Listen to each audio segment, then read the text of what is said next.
Iran launched a new barrage of at least 25 missiles against Israeli targets in the occupied Palestinian territories.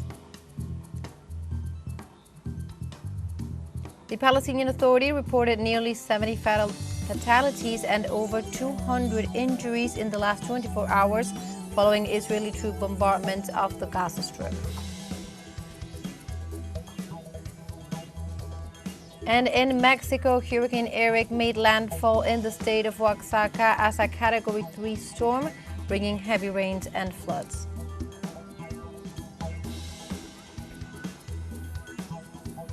Hello and welcome to From the South. My name is Belén de los Santos. I'm from the teleSUR studios in Havana, Cuba. We begin with the news.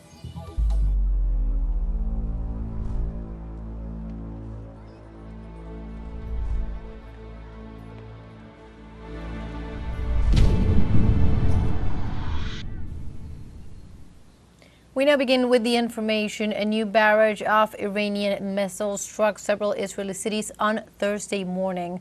Various media outlets reported that Iran has launched a barrage of at least 25 missiles against Israeli targets in the occupied Palestinian territories, making it one of the most powerful Iranian retaliatory attacks since June 13th. Sirens sounded in Tel Aviv, ordering the population to flee to shelters. And despite censorship by the Israeli regime, images on social media showed the failure of the air defense systems, also known as the Iron Dome. According to Israeli media, at least 60 people have been injured and direct hits have been reported against targets in the cities of Tel Aviv, Ramat Gan, Holon, and Beersheba. In this context, the IRNA news agency reported that one of the strikes targeted the command and intelligence headquarters of the Israeli occupation forces and the Gav-Yam Advanced Technology Park in the city of Beersheba. They also specified that the center's attack housed thousands of military personnel and included the digital command, cyber operations, and surveillance and reconnaissance systems used by Zionist troops in their genocidal campaign against the Gaza Strip. In this regard, they reported that the Soroka hospital in the same locality was also affected by the shock wave and suffered minor damage. On the other hand, the stock exchange building in Ramat Gan, Israel's economic center located east of Tel Aviv, was also targeted. The Iranian government accused Israel of deploying ineffective defense systems in urban areas in order to target civilians and justified increased aggression. The Islamic Revolutionary Guard denounced Israel for turning its territory into military barracks, generating a state of desperation and fear among the civilian population. Regarding this issue, Israeli Defense Minister Israel Katz points the finger at Iran for attacks on hospitals and residential buildings in order to evade responsibility. The Iranian authorities claimed that the target of the mentioned attacks was the command and intelligence headquarters of the Zionist forces next to the Army intelligence camp in the Gav-Yam Technology Park near a medical center. In this context, let us recall that last Monday, Israel directly bombed the Farabi hospital in the city of Kermanshah, western Iran. The attack caused significant damage and much of the medical equipment was rendered useless. In addition, the explosion broke windows and injured several patients hospitalized in the affected areas. The intensive care unit was one of the most damaged, and structural damage to the building was also reported. And on the other hand, since the start of Israel's genocidal campaign against the Palestinian population, hospitals in Gaza have been systematically destroyed, causing the collapse of the healthcare system. The World Health Organization reported that only 19 of the 36 hospitals in Gaza continue to function, at least partially, while 94% of them have suffered serious damage or have been completely destroyed. In addition, around 1,500 humanitarian workers have been killed by the occupation army. And following international outcry for the recent Iranian strikes on Israeli strategic facilities, Cuban Foreign Minister Bruno Rodriguez denounced double standards in the treatment of the Iran-Israel conflict. In this regard, through a post on his social media X, Rodriguez asked, "Where are those who claimed that there is never any justification for one state to launch a preemptive attack on another?" And the Cuban diplomat also finished by asking, "Are there then good and bad preemptive attacks, double standards, or complicity with the aggressor?"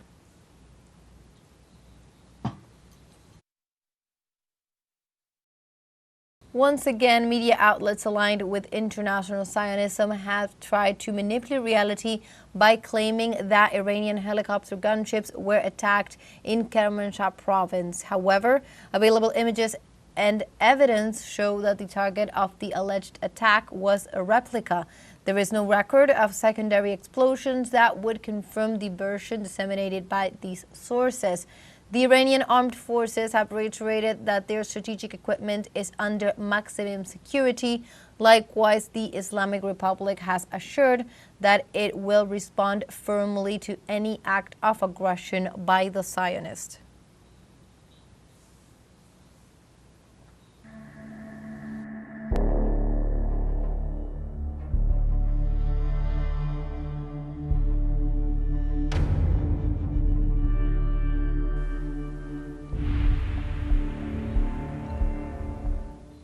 And we now turn our focus towards the situation in Palestine, as the Palestinian Authority reported nearly 70 fatalities and over 200 injuries in the last 24 hours following Israeli troops' bombardment of the Gaza Strip.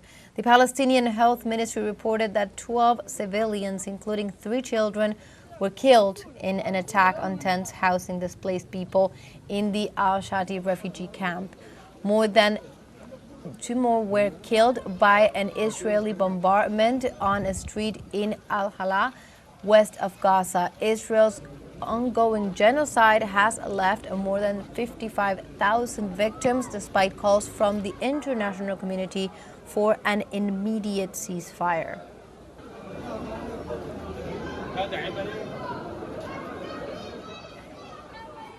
Also in Palestine, soldiers occupying the area opened fire on crowds seeking humanitarian aid, killing 10 civilians. Zionist forces fired machine guns and drones at Palestinians seeking food aid near Netzarim, leaving at least 60 people wounded. The enclave has been experiencing a catastrophic humanitarian crisis since the Zionist regime closed all crossings and denied entry of food, medicine, humanitarian aid, and fuel into the Strip. And now we have a short break coming up, but first, remember you can join us on TikTok at teleSUR English, where you will find news in different formats, news updates, and much more. We'll be right back. Stay with us.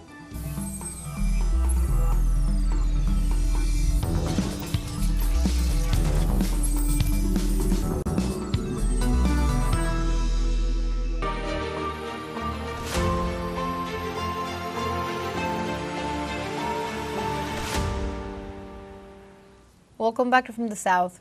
The Russian Defense Ministry confirmed on Thursday the latest prisoner swap with Ukraine as part of a deal reached earlier in June at peace negotiations in Istanbul, Turkey. According to the authority, the group of Russian servicemen was returned from the territory controlled by the Kiev regime and exchanged for a group of Ukrainian armed forces soldiers.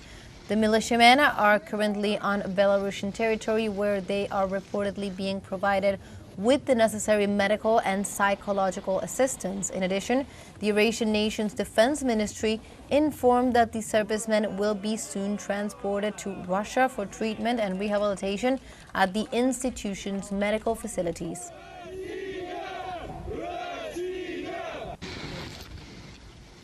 And at a briefing with international news agencies on Wednesday, Russian President Vladimir Putin expressed its readiness to continue negotiations with Ukraine, noting that the previous round of talks had paved the way for the current exchange of prisoners.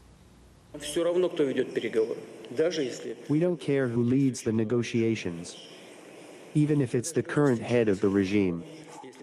I'm even ready to meet, but only if it's some kind of final stage, so that we are not sitting there endlessly dividing something, but putting a full stop. There must be a signature of a legitimate authority. We are ready to continue these negotiations. Right now, on the humanitarian track, the situation overall is such that these negotiations make sense. We have already agreed to exchange 1,200 prisoners. We are bringing back people, that's good. We have already handed over 500 people and received 400 back. I believe that everything will be fair here. We will get everyone we are supposed to get. And we stay in Russia as the 28th edition of the International Economic Forum in St. Petersburg continues on its second day with the presence of at least 140 countries and the attendance of more than 20,000 people. On June 19th, a number of activities are being held, including an important meeting of university representatives from around the world who discuss a new teaching model, the progress of technology in service to society, and Russia's role in the era of trade wars that is also being discussed. These activities continue until June 21st and are centered around the theme Shared Values, the Basis for Growth in a Multipolar World, featuring Bahrain as the guest country.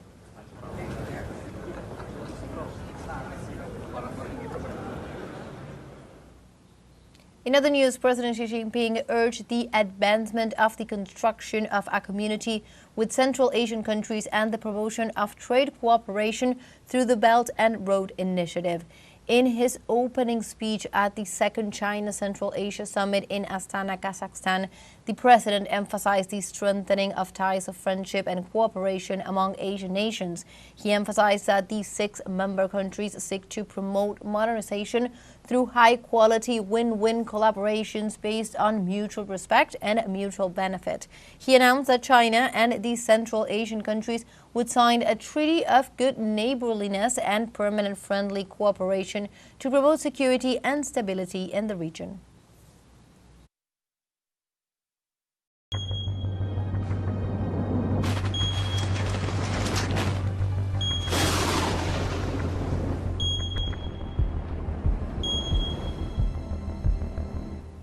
And we now move on to other topics. In Mexico, Hurricane Erick made landfall in the state of Oaxaca on Thursday as a Category 3 storm on the Saffir-Simpson scale, triggering heavy rains and floods. The storm hit the municipality of Pinotepa Nacional at 5:30 a.m. local time with maximum sustained wind gusts of 205 kilometers per hour, leaving extensive material damage, road closures, and flooding in at least 14 municipalities of the state. As a consequence, high waves are being reported in Puerto Escondido, while in Huatulco, authorities informed water has entered homes and hospitals.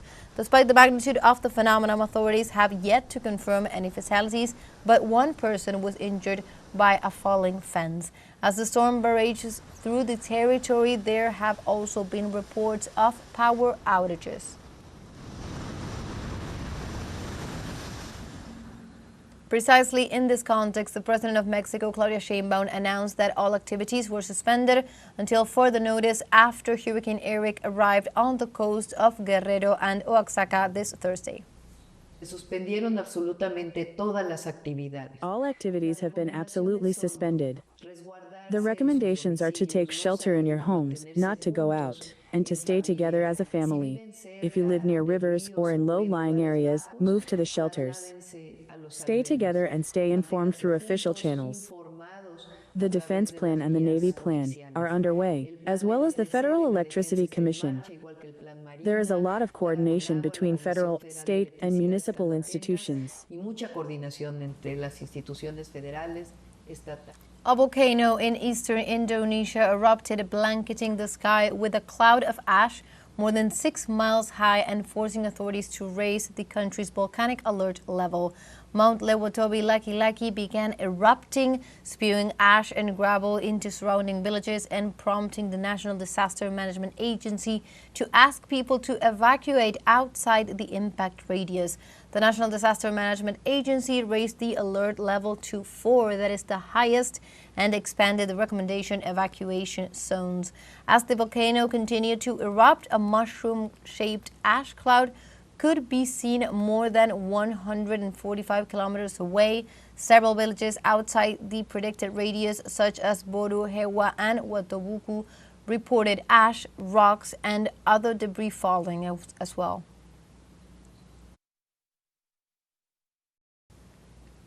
And as of noon Wednesday, heavy and continuous rains have affected some 300,000 residents of the Huaihai district, administered by the city of Shaoqing in southern China. According to local authorities, the phenomenon has caused some 70,000 people to be relocated to safer areas. The downpours caused by Typhoon Wutip, the first of the year, along with extensive high-level low-pressure phenomena and monsoon rains, have battered the region since Saturday. 19 villages across the district have been affected, with widespread damage to dikes, roads, and farmland. A total of 15 people have been injured, although none of them are in life-threatening condition. Now we have a second short break coming up, but before, we invite you to visit our Facebook page at teleSUR English. There you will be able to watch our top stories, special live coverages, and much more. Follow the page and activate notifications to stay up to date on the world's most recent events. Final short break, don't go away.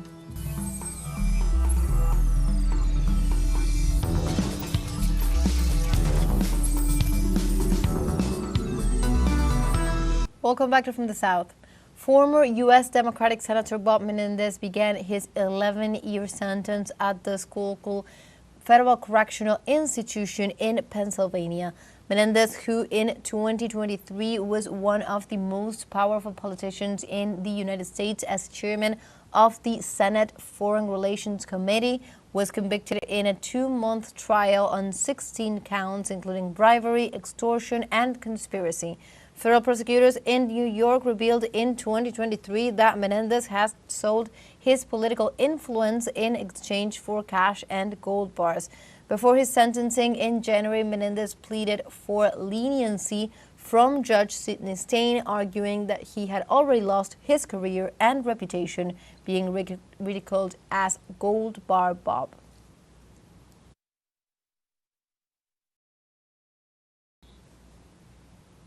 Also in the United States, a vigil was held on the steps of the Minnesota Capitol in St. Paul in homage of Melissa Hortman, former Speaker of the Minnesota House of Representatives, and Mark Hortman, her husband. Minnesota Governor Tim Walz and his wife Gwen Walz attended the vigil and joined followers holding candles and laying flowers at a makeshift memorial. Alumni of the University of Minnesota organized a memorial event at noon on the Minneapolis campus with the purpose of providing a place where the shared grief could be recognized. On Saturday night, both the Congresswoman and her husband were murdered in their home by an individual who impersonated a police officer in the city of Brooklyn Center in Minneapolis.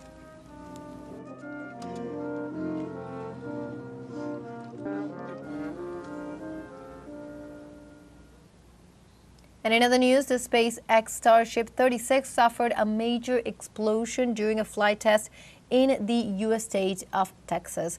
The 123-meter rocket lifted off from Texas just before dawn, but lost connection with the command center minutes into the test flight.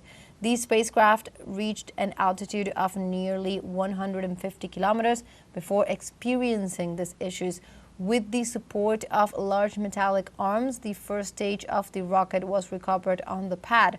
However, the upper engines were disabled as the rocket headed east, where a regulated incursion into the Indian Ocean was anticipated. The location of the wreckage is currently unknown, though images from Florida show falling debris and flames near Cape Canaveral.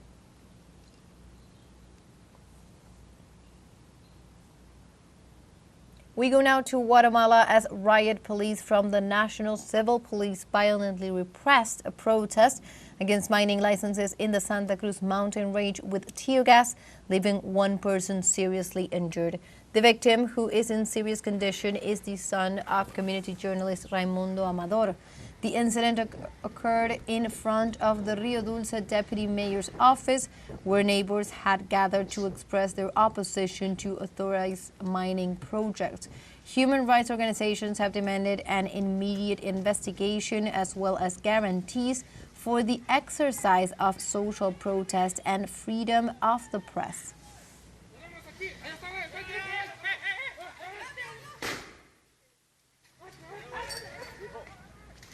In other news, the Council of State in Colombia suspended the decree calling for a national popular consultation on labor and social rights.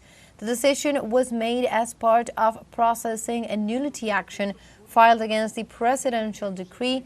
Through this decree, 12 questions reflecting the spirit of labor and health reforms were to be brought to the polls. While the decision does not definitively prohibit the consultation, it does paralyze any institutional progress derived from the suspended decree for the time being. President Gustavo Petro said the Senate's board of directors could use the provisional suspension of the decree to stop the conciliation process of the labor reform, which establishes new rights. In this context, the Colombian Senate approved the labor reform despite opposition from right-wing sectors.